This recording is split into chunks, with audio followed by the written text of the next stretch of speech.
Your Honor, if you set my father free today, I'll prove something everyone says is impossible.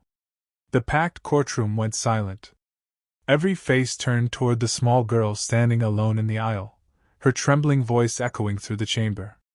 I can't promise a miracle, she continued, but I know this: the moment true justice is served, something extraordinary will happen. A wave of laughter swept across the room. The prosecutor smirked, while several spectators whispered that the frightened child had lost hope. The judge's expression remained cold. Young lady, this is a courtroom, not a stage. Sit down before I order security to escort you out. The girl refused to move. My father is innocent. Someone framed him, and deep inside, Your Honor, I think you already know that. The judge tightened his grip on the armrest. Enough, he said. You have exactly 30 seconds to convince this court why I should hear another word. The girl took one slow breath. Then she revealed the one truth that could change everything. The courtroom fell silent as the little girl looked straight at the judge. On the night my father was accused of stealing millions, she said, he wasn't in that office. He was sitting beside my hospital bed. The prosecutor laughed. Another emotional story without proof. She didn't even look at him. I was rushed to Riverside Children's Hospital after collapsing from a severe infection. My father never left my side, not for 1 minute. There are admission records, security cameras, doctors, and nurses who all saw him. The defense attorney quickly stood. Your Honor, if this statement is true, the prosecution's timeline completely falls apart. The judge's face changed. He slowly turned toward the prosecutor. Was this alibi ever investigated? A brief silence filled the courtroom. The prosecutor hesitated before answering. The financial crime was committed using the defendant's company account. Physical presence wasn't necessary. But someone still logged in from his office computer, the defense attorney replied. If he was in the hospital, then who was sitting at his desk? The courtroom erupted into whispers. For the first time since the trial began, the judge wasn't looking at the accused. He was staring directly at the prosecutor. The judge struck the gavel once. This court is entering a temporary recess. Gasps spread through the room. I want every medical record from Riverside Children's Hospital delivered within the hour. I also want the original investigation files reviewed immediately. The prosecutor quickly objected. Your Honor, we're already at the sentencing stage. This delay is unnecessary. The judge's voice turned firm. If critical evidence was ignored, then justice has not been served. We will not sentence a man until every fact is examined. As officers escorted the young girl to a waiting room, the defendant smiled at her for the first time in weeks. You were brave, he whispered. Outside the courtroom, the defense attorney leaned closer. Lucas, why didn't anyone ever mention the hospital? I tried, Lucas replied quietly. During questioning, I told them exactly where I was. They acted like it didn't matter. They said the digital evidence was enough. The attorney's expression darkened. Then someone intentionally buried your alibi. Minutes later, a court clerk rushed inside carrying a sealed envelope. Your Honor, the hospital records have arrived. The judge opened the file. After reading only the first page, his expression completely changed. The courtroom remained silent as the judge carefully examined the hospital records. Every page confirmed the same story. Admission logs, treatment notes, security timestamps, and visitor records all placed Lucas inside Riverside Children's Hospital throughout the entire night of the alleged theft. The judge slowly looked up. Prosecutor, these documents clearly indicate the defendant never left the hospital. Why was this evidence never presented? The prosecutor swallowed nervously. Your Honor, these records were never included in the investigation file I received. The defense attorney stepped forward. So either someone deliberately removed this evidence, or someone chose to ignore it. The judge's expression hardened. I want the nurse who treated the child that night brought before this court immediately. If necessary, delay every other hearing today." Hours later, an elderly nurse entered the courtroom. She raised her hand and took the oath. "Do you recognize the defendant?" the judge asked. "Yes," she answered without hesitation. "I'll never forget him. His daughter was in terrible pain, and he refused to leave her side. He stayed awake all night, comforting her until sunrise." The entire courtroom fell silent. Then the nurse said one sentence that stunned everyone. "I already gave this exact statement to the police months ago." Every eye instantly turned toward the prosecution table. A heavy silence settled over the courtroom. The judge leaned forward, his voice calm but firm. "You testified months ago that Lucas remained in the hospital all night?" "Yes, Your Honor," Nurse Evelyn replied. "2 detectives interviewed me. I signed a written statement, and even pointed them to the hospital's security footage. After that, no one ever contacted me again." The defense attorney slowly shook his head. "So the evidence didn't disappear by accident. Someone made sure this court never saw it."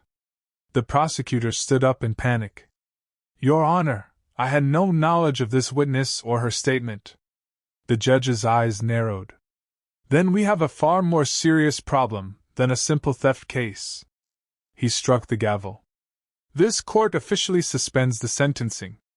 I am ordering a full investigation into the handling of evidence, including every officer, investigator, and official connected to this case." The bailiff immediately removed Lucas's handcuffs. As his daughter ran into his arms, tears filled the courtroom. But while the family embraced, inside a black luxury SUV parked across the street, an unknown man watched the reunion through tinted windows. He lowered his phone after making a single call. "The judge has started asking questions," he whispered. A cold voice answered from the other end. "Then it's time to activate Plan B." Within hours, news of the suspended trial spread across the city. Behind the polished doors of Sterling Financial Group's executive office, panic replaced confidence. A silver-haired executive slammed a folder onto the conference table. "I was promised this case was finished," he snapped. "How did a little girl destroy months of planning?" Across the table, Prosecutor Daniel Reeves looked exhausted.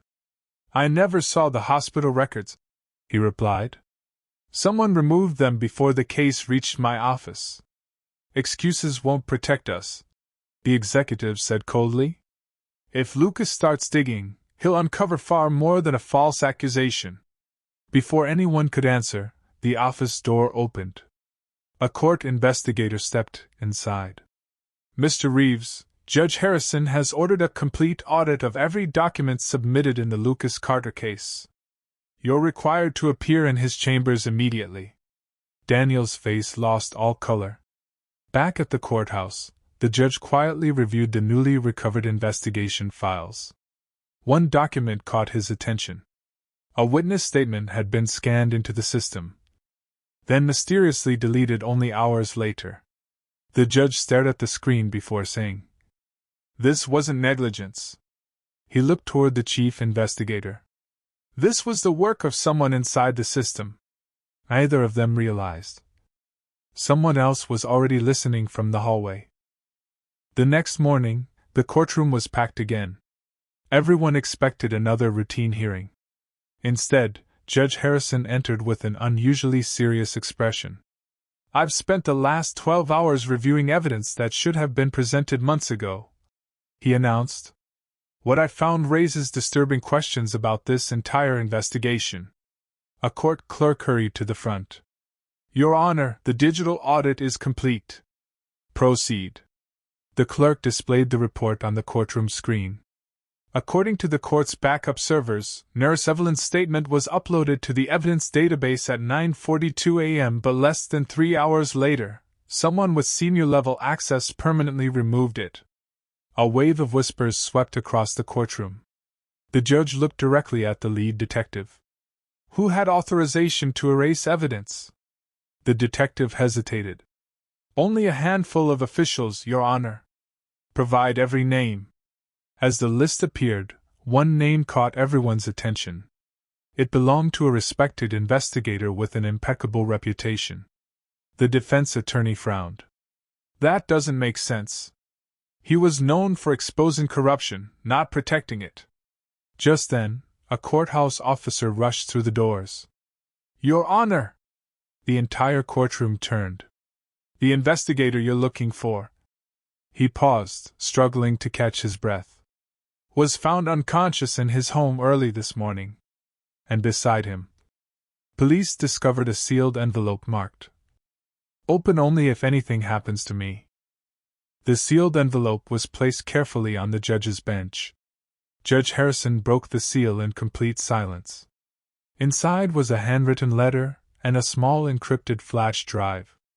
The letter read, "If you're reading this, someone has already tried to silence me. I couldn't stay quiet after discovering evidence that proved Lucas Carter was framed. I copied everything before they erased it. Trust the files, not the people." The courtroom froze. The judge handed the flash drive to the court's digital forensic expert. "Verify it immediately." Minutes later, the technician returned with a stunned expression. "Your Honor, these files are authentic." He projected the contents onto the courtroom screen. Security logs, internal emails, deleted investigation reports. And one document changed everything. It showed that Lucas's company login had been accessed from his office computer while his phone was connected to the hospital's Wi-Fi. The defense attorney stood up. "That's impossible, unless someone inside the company used his workstation to frame him." The prosecutor lowered his head. "This case is no longer about a single false accusation," the judge said quietly. "It's about an organized conspiracy." Just then, another message appeared automatically on the screen. "If File A has been opened, immediately unlock File B." The technician clicked it. A hidden video began to play, and the first face that appeared shocked the entire courtroom. The courtroom lights dimmed as the hidden video filled the giant screen. A masked figure appeared first, followed by a clear image of the company's chief operations officer, Victor Hale. His voice was calm. "Lucas has started asking too many questions about the missing funds. We can't fire him, that would only raise suspicion." Another voice replied from off-camera. "Then make sure he becomes the perfect suspect." The recording continued. "Use his company credentials. Move the money through the dummy accounts. By the time anyone notices, the evidence will point straight at him." The courtroom erupted. Lucas closed his eyes, realizing the nightmare had been planned long before his arrest. The prosecutor looked stunned. "I've never seen this recording before," he whispered. Judge Harrison silenced the room with a single strike of his gavel. "This court now has probable cause to investigate a criminal conspiracy involving corporate fraud, fabricated evidence, and obstruction of justice." Before he could continue, the forensic technician interrupted. "Your Honor, there's something else." He enlarged the video's metadata. "It wasn't recorded by a security camera." "So who filmed it?" the judge asked. The technician hesitated. "It appears the person who recorded this meeting was sitting inside the room." The judge leaned forward. "Can we identify them?" The technician zoomed into a reflection visible in a glass window. A familiar face slowly came into view, and everyone recognized who it was. The courtroom fell into complete silence. The forensic expert enhanced the reflection frame by frame. Slowly, the blurred face became clear. A gasp echoed through the room. "It can't be," someone whispered.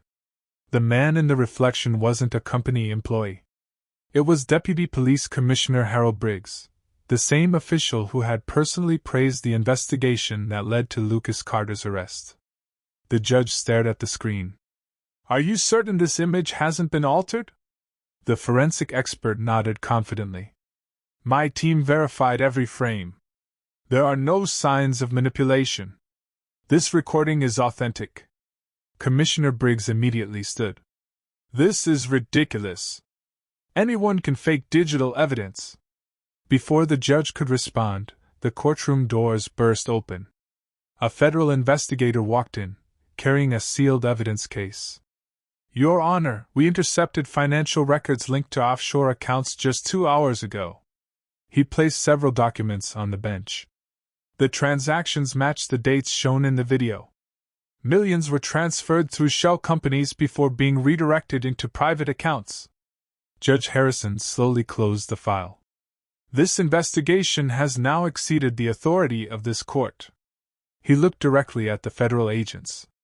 Effective immediately, everyone connected to this evidence, including the witnesses, Lucas Carter and his daughter, will receive protective custody. As officers surrounded the courtroom, one of the agents quietly leaned toward the judge and whispered, "Sir, we have another problem. The person who recorded the video is still alive, and they're asking to testify tonight." By nightfall, the courthouse was surrounded by federal agents and news vans. Inside a secure witness room, Judge Harrison waited with Lucas, his daughter Emma, and the defense attorney. The mysterious witness finally arrived. He wore a hooded jacket, his face hidden beneath a cap. As soon as the door closed, he removed the disguise. Lucas froze. Michael. It was Michael Grant, the company's former IT security manager, the man everyone believed had disappeared overseas nearly a year earlier. "I never left the country," Michael said quietly. "I was hiding." He placed an encrypted laptop on the table. "I copied everything before they discovered what I knew." The forensic team connected the laptop to the court's secure system. Thousands of confidential files appeared. Employee records, internal chat logs, secret payment schedules. Then one folder caught everyone's attention. Operation Clean Slate. Judge Harrison opened it. Inside were detailed plans showing how innocent employees were selected, framed with fabricated digital evidence, and replaced before they could expose financial fraud. Lucas looked down in disbelief. "So, I was never the target?" Michael nodded. "No. You were simply the next name on their list." Before anyone could speak again, Michael's phone vibrated. He glanced at the screen. His face turned completely pale. "They found me." At that exact moment, every light inside the courthouse suddenly went out. Darkness swallowed the courthouse. For a few terrifying seconds, the only sounds were hurried footsteps and frightened voices. "Stay where you are!" a federal agent shouted. Emergency lights flickered on, bathing the hallways in a dim red glow. Judge Harrison immediately ordered, "Protect the witness. No one leaves this floor." But when officers reached the conference room, Michael Grant was gone. His laptop still sat on the table, open and running. A nearby window had been shattered. One agent rushed to the broken glass and looked down. No body, no sign of him. Suddenly, the laptop emitted a soft alert. A countdown appeared on the screen. Data transfer, 97% complete. The forensic technician quickly disconnected the device from the network. "It wasn't sending files outside," she said. "It was copying hidden evidence from a remote server." Seconds later, dozens of encrypted folders unlocked automatically. One folder was labeled Project Phoenix. Judge Harrison opened it. Inside were confidential emails, secret bank transfers, and a list of public officials allegedly receiving illegal payments. At the very top of the document was a single instruction. "If Lucas Carter is cleared, activate Phase 2 immediately." Lucas stared at the screen. So framing me was only the beginning. Just then, an agent's radio crackled. "All units respond immediately. We've located Michael Grant." There was a long pause before the final words came through. "And he's asking for Judge Harrison alone." Judge Harrison stepped into a secured underground parking garage, escorted by 2 federal agents. An unmarked ambulance stood near the exit. Inside, Michael Grant was alive, but barely conscious. A deep cut marked his forehead, and his breathing was uneven. "They tried to force my car off the road," he whispered. "I escaped, but they won't stop." He pulled a small metal key from his pocket. "This opens a private safety deposit box. Everything they couldn't erase is inside." Judge Harrison accepted the key. "Why didn't you hand this over sooner?" Michael gave a weak smile. "Because I didn't know who I could trust." Before anyone could ask another question, sirens echoed through the garage. A federal officer rushed over. "Judge, we've intercepted encrypted messages. Someone inside law enforcement leaked your location." The judge's expression darkened. "So the mole is still active?" Within the hour, agents opened the safety deposit box at a secure federal vault. Inside were printed financial ledgers, original contracts, and an old smartphone wrapped in protective plastic. The forensic examiner powered it on. A hidden voice recording began to play. "We've removed the hospital records," a man said. "Now Lucas has no alibi. The court will never question the evidence." Another voice answered calmly. "Good. Once he's convicted, destroy every remaining file." The room fell silent. Then the examiner looked up. "I recognize that second voice. It belongs to someone who testified under oath earlier in this very case." The courtroom was packed once again. Every seat was filled as reporters, lawyers, and federal investigators waited for the next witness. Judge Harrison remained calm. "We have recovered new evidence that may reveal how this conspiracy operated for years." The forensic expert played the audio recording recovered from the safety deposit box. The first voice echoed through the courtroom. "We've removed the hospital records. Without an alibi, Lucas will be convicted." A second voice responded with chilling confidence. "Make sure every backup is erased. No mistakes." When the recording ended, the room fell silent. The defense attorney slowly stood. "Your Honor, I recognize that voice." The judge nodded. "So do I." At that moment, the courtroom doors opened. A senior federal agent escorted in a middle-aged man wearing handcuffs. Gasps spread across the room. It was Detective Alan Pierce, the officer who had led the original investigation and testified that all evidence had been properly reviewed. The detective avoided everyone's eyes. Judge Harrison spoke firmly. "Mr. Pierce, the court now possesses evidence suggesting you intentionally concealed exculpatory records and helped fabricate a case against an innocent man." The detective remained silent.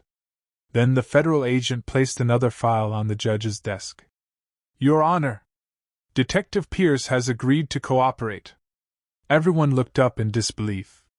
Pierce finally raised his head and whispered, "I wasn't the mastermind. I was following orders." Then he pointed toward the public gallery. "There's someone sitting in this courtroom who gave every single order." Every head in the courtroom turned toward the public gallery. Detective Alan Pierce slowly raised his trembling hand. "There." Federal agents followed his gaze. A sharply dressed businessman stood up, trying to remain calm. It was Edward Langford, the respected chairman of Sterling Financial Group, a man widely known for his charitable donations and public image. Judge Harrison narrowed his eyes. "Mr. Langford, would you care to explain why Detective Pierce believes you directed this operation?" Langford smiled faintly. "Your Honor, a desperate man will accuse anyone to save himself." Before the judge could respond, Pierce spoke again. "I have proof." He removed a folded document from inside his jacket. "It's a copy of the agreement they forced me to sign. Every illegal payment, every fabricated investigation, every instruction came through Langford's private office." The courtroom erupted into chaos. Federal agents immediately seized the document and handed it to the forensic team. Minutes later, the lead examiner looked toward the judge. "The signatures are authentic. And the payment records match the offshore transfers we've already recovered." For the first time, Langford's confidence disappeared.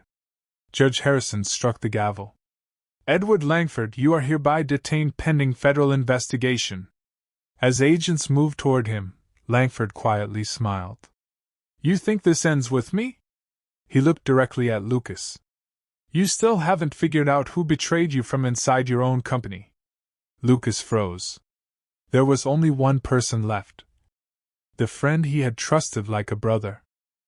Lucas couldn't believe what he had just heard. The friend I trusted? He whispered. Who are you talking about?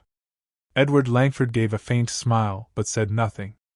Before he could be escorted away, Detective Pierce spoke again. His name is Ryan Cole. The courtroom fell silent. Ryan had worked beside Lucas for nearly 8 years. They celebrated promotions together, shared family dinners, and trusted each other completely.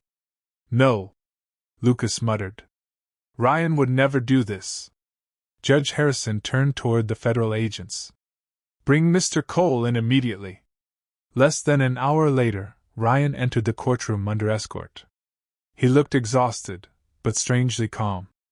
Lucas, he said quietly, I never wanted any of this. Lucas stepped forward. Then tell me the truth. Ryan lowered his head. They approached me after you discovered the missing transactions. They threatened my family and offered me a fortune to copy your passwords and plant evidence on your office computer. Gasps echoed through the courtroom. I thought they would only fire you. Ryan continued. I never imagined they'd try to send you to prison. Tears filled Lucas's eyes. You could have trusted me. I know, Ryan replied. And I'll regret that for the rest of my life. Just then, a federal agent rushed into the courtroom. Your Honor! We've traced the final offshore account. Judge Harrison looked up. Who owns it? The agent hesitated before answering. The account doesn't belong to Sterling Financial Group. It belongs to someone much more powerful. The courtroom fell silent after the federal agent's announcement. Judge Harrison folded his hands. Whose account is it? The agent placed a sealed folder on the bench. It belongs to the Harrison Public Trust Foundation. A murmur spread through the room. The judge frowned. My foundation? That's impossible. I haven't managed its finances in years. The forensic accountant stepped forward. That's exactly why they used it. Someone secretly opened linked accounts using forged authorization documents. The foundation's spotless reputation made every transfer appear legitimate. Lucas looked stunned. So they weren't just framing me. They were hiding behind respected names. Before anyone could respond, another investigator rushed into the courtroom. We've arrested the accountant who created the shell companies. Did he confess? Judge Harrison asked. He admitted to laundering millions, but he insists he answered to a mysterious coordinator known only as the director. Does anyone know who that is? The investigator slowly shook his head. No face. No fingerprints. Every meeting was arranged through encrypted messages. Just then, Ryan Cole quietly spoke from the witness stand. I've heard that name before. Every eye turned toward him. I never met the director. But once, during a late-night meeting, I accidentally saw a confidential file. He took a deep breath. It contained a photograph. Lucas leaned forward. Whose photograph? Ryan swallowed hard. The director was standing beside someone all of us know very well. The entire courtroom waited as Ryan stared at the courtroom screen. I only saw the photo for a second, he said quietly. But I'll never forget it. The forensic team projected the recovered image onto the large display. The room froze. Standing beside the mysterious figure known as the director was none other than Senator Charles Whitmore, a respected politician celebrated for his anti-corruption campaigns. Reporters immediately began whispering. Judge Harrison remained calm. Before anyone reaches conclusions, this court will rely only on verified evidence. A federal investigator stepped forward. We've already confirmed the photograph is authentic. It was taken 3 years ago during a private charity gala. But a photograph alone proves nothing, the senator's attorney argued. I agree, the judge replied. Which is why we'll examine the rest. The forensic expert opened another encrypted folder recovered from Michael Grant's files. Inside were voice recordings, encrypted messages, and detailed payment schedules. One audio clip began playing. We can't allow Lucas Carter to testify, an unfamiliar voice said. Another answered confidently. Don't worry. Once the investigation ends, he'll carry the blame, and the public will believe every word. The courtroom became silent once again. Then the forensic expert paused the recording. We've identified the second speaker. Judge Harrison looked up. Who is it? The expert took a slow breath. It isn't the senator. It's someone sitting inside this courthouse. And they've been involved in this case from the very beginning. The courtroom doors closed as federal agents quietly locked down the entire building. No one was allowed to leave. Judge Harrison looked toward the forensic expert. You said the voice belongs to someone inside this courthouse. Who is it? The expert pressed a key. A biometric voice analysis appeared on the courtroom screen. After comparing the recording with dozens of official court recordings, we found a 99.4% match. The room held its breath. The expert revealed the name. Thomas Reed, Senior Court Administrator. A shocked silence followed. Thomas had worked in the courthouse for over 20 years and was trusted by every judge. No, Judge Harrison whispered. He supervised evidence management. Federal agents immediately moved toward Thomas, but he slowly raised his hands. I won't run, he said calmly. Lucas stared at him. Why? Why destroy innocent lives? Thomas lowered his eyes. It didn't start with money. It started with fear. He explained that years earlier he had uncovered the corruption network. Instead of exposing it, he was blackmailed with evidence that could destroy his family. So you obeyed them? The judge asked. For years, Thomas replied. Every missing document, every altered file, every delayed report passed through my office. Then he reached into his briefcase and placed the sealed folder on the bench. I've kept one final piece of evidence hidden. Judge Harrison slowly opened it. Inside was a list of every member of the organization. And at the very top was the real name of the director. Judge Harrison carefully unfolded the final document. Every eye in the courtroom remained fixed on the page.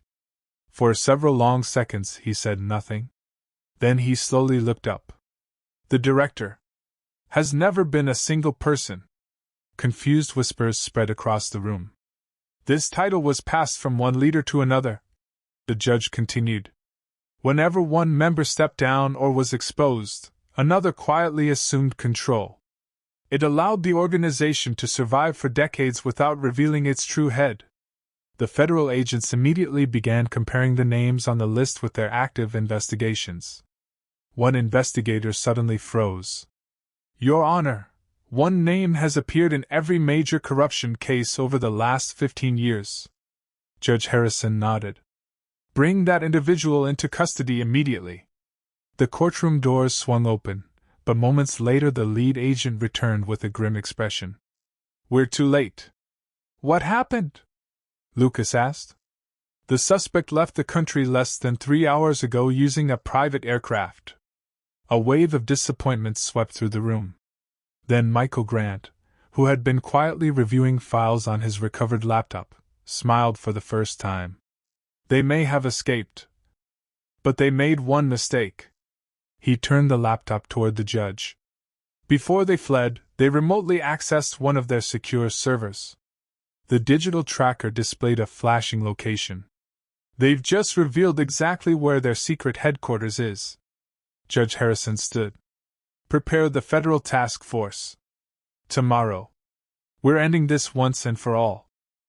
Before sunrise, a heavily armed federal task force surrounded an isolated estate hidden deep in the mountains. No sirens. No warning. Judge Harrison watched the operation from the mobile command center beside Lucas and Michael Grant. Remember, the commander said, We need arrests, not a firefight. The tactical teams moved in. To everyone's surprise, the front gate stood wide open. It feels like they expected us, one agent whispered. Inside, the mansion was almost empty. Documents had been burned. Hard drives were smashed. Computers had been wiped clean. They've been here recently, an investigator reported. They left in a hurry. Then Michael noticed something unusual. A grandfather clock against the wall was still ticking. He gently pushed it aside. A hidden steel door appeared. The agents forced it open. Below was an underground control room filled with servers, surveillance monitors, and rows of locked filing cabinets. One screen was still active. A pre-recorded video suddenly began playing. The figure known as the director appeared, but their face remained hidden. If you're watching this, the distorted voice said, you've won one battle, but not the war. Lucas clenched his fists. The voice continued, you think you've destroyed our network, but the names you've uncovered are only the first layer. Then the screen displayed a countdown. Server self-destruct, 3 o'clock. 3 minutes. To save every secret hidden inside. The countdown flashed across every monitor. 2:59, 2:58. We don't have enough time to copy everything, a technician shouted.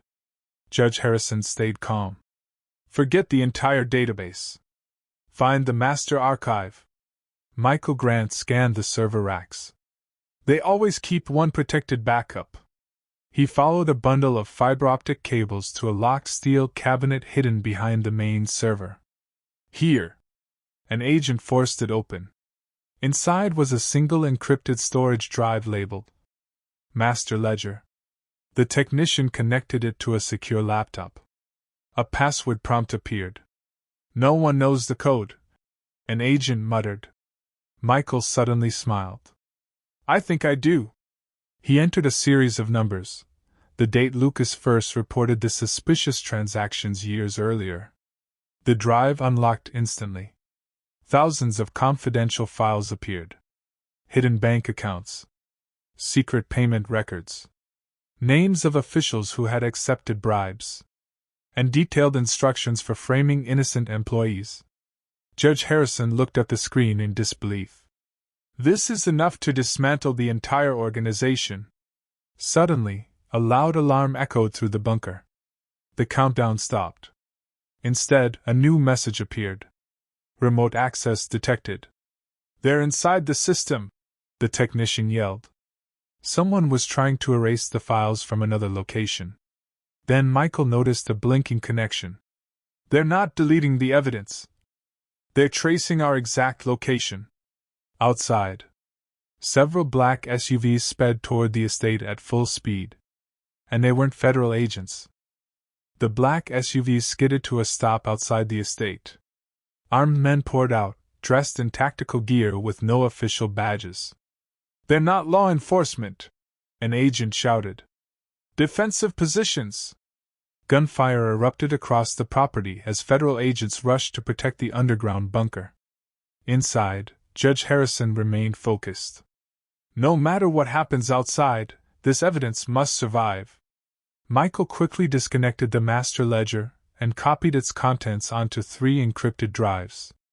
If they destroy one, he said, the others still make it. Suddenly, every monitor flickered. A live video feed appeared. The masked figure known only as the director stared directly into the camera. You've been very persistent, the distorted voice said. But you're protecting the wrong evidence. Michael frowned. What does that mean? The director smiled. The financial records expose the organization, but they don't reveal who truly controls it. Before anyone could react, another hidden folder unlocked automatically. Its title stunned everyone. Project Legacy. Judge Harrison opened it. Inside were decades of classified files, dating back nearly 30 years. This network didn't begin with Sterling Financial Group, he whispered. It has existed for generations. At that exact moment, A federal agent rushed into the bunker. "The attackers are retreating." Lucas sighed in relief. But the agent's next words froze the room. "They weren't trying to kill us. They came to rescue someone who was already inside this estate." And one person had suddenly disappeared. Federal agents searched every room of the underground complex, but the missing person had vanished without leaving a trace. "It doesn't make sense," one agent said. "Every exit has been secured." Michael Grant examined the security monitors. "Wait, rewind that camera." The footage showed a maintenance worker quietly walking through a restricted hallway moments before the attack. He wasn't carrying a weapon. He was pushing a cleaning cart. The forensic team enhanced the video. The man's face matched no employee records. "He used a fake identity," an investigator said. Lucas stared at the screen. "So he was inside the estate long before we arrived?" Judge Harrison nodded. "He wasn't escaping. He was retrieving something." Agents searched the hidden tunnel connected to the hallway. The mysterious worker was gone. But he had left behind a small locked metal case. Inside was a satellite phone and a handwritten notebook filled with coded names. Michael flipped through the final pages. Then he stopped. "These aren't future targets. They're survivors." Every name belonged to someone who had once tried to expose the organization and had somehow escaped. Judge Harrison carefully closed the notebook. "This network can still be rebuilt unless every survivor comes forward." Just then, the satellite phone rang. No one moved. After a long pause, the judge answered. A calm voice spoke. "You've uncovered almost everything. But if you truly want justice, meet me tomorrow." Then the caller revealed a location.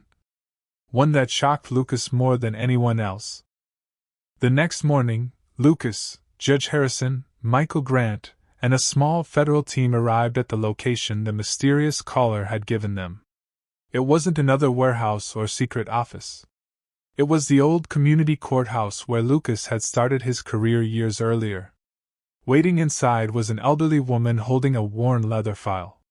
"My name is Eleanor Brooks," she said. "I helped build the first case against this organization, and I've spent 25 years waiting for someone brave enough to finish it." She handed the file to Judge Harrison. Inside were original contracts, handwritten notes, and sworn statements proving how influential figures had manipulated investigations for decades. "It ends today," Harrison said quietly. Within weeks, coordinated federal raids led to dozens of arrests across multiple states. Hidden accounts were frozen, shell companies were dissolved, and every innocent person connected to the conspiracy was officially cleared. Ryan accepted responsibility for his actions and agreed to testify, helping investigators expose the remaining members of the network. Months later, Lucas returned to the courthouse, not as a defendant, but as a guest of honor. Judge Harrison smiled as he addressed the audience. "This case reminded us that justice is strongest when ordinary people refuse to stay silent." Lucas looked at his daughter with pride.